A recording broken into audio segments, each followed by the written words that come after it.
What was the point where you started to feel that it wasn't right? Like one morning I woke up, I had to go training. This is when he'd stopped playing me. I remember just looking in the mirror. I mean, it sounds dramatic, but I was literally staring in the mirror. And I was asking if I could retire now. At 24, you know, doing the thing I love. For me, that was heartbreaking.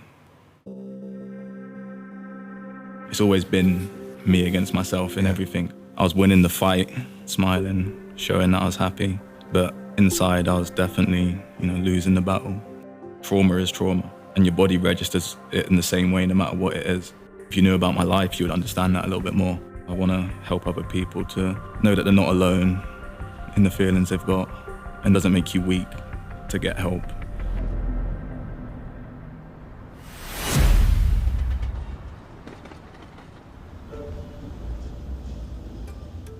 Today we're going to interview Dele Ali. I worked with Dele whilst I was with England as a coach. I absolutely loved him when he was with England. He was playing under Maurizio Pochettino at Spurs, just in that number 10 role, wasn't it, running forward, always joining Harry Kane. I just thought he was the real deal. You know, it was almost like a modern day Brian Robson, modern day Roy Keane in terms of a box-to-box midfield player. But it has no doubt changed since 2018-19. In the last few years, Dele's, you know, obviously from a football perspective, got nowhere near the levels that he was playing at back in that sort of mid-2015-16 season. So, you know, we want to know why that is.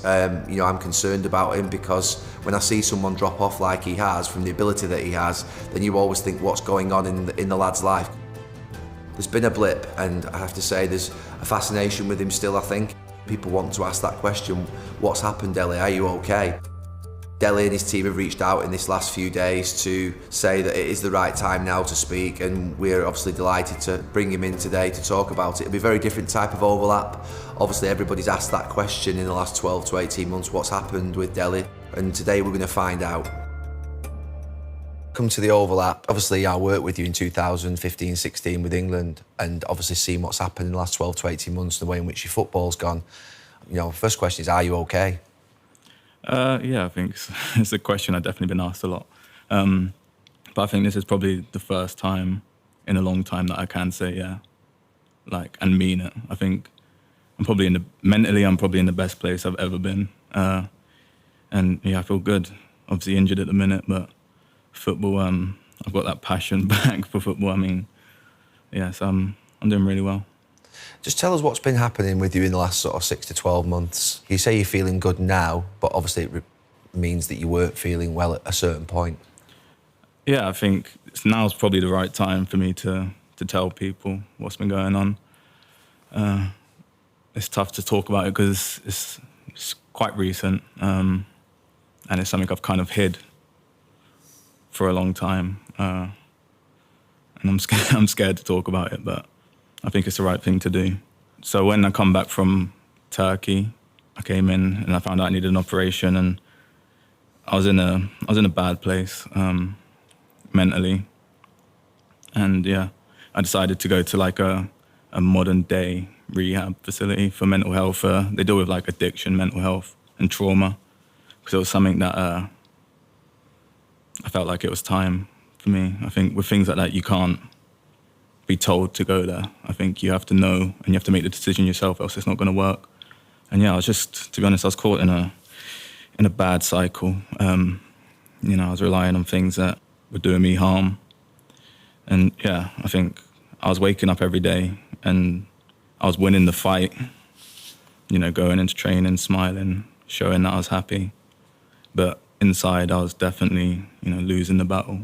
And it was time for me to change it, because when I got injured and they told me I needed surgery, I could feel the feelings I had when the cycle begins, and I didn't want it to happen anymore. So I went there for 6 weeks, and you know, Everton were amazing about it. You know, they supported me 100%, and I'll be grateful for them forever. I think whatever happens in the future, I think for them to be so open and honest and understanding, I think I couldn't have asked for anything more in that time when, you know, I was probably making the biggest decision of my life. Something I was scared to do, I think. But I'm happy I done it, and to be honest, I couldn't have expected it to go the way it did. I think before, you know, you hear about it, it has this whole stigma around it, and it's something people don't want to do.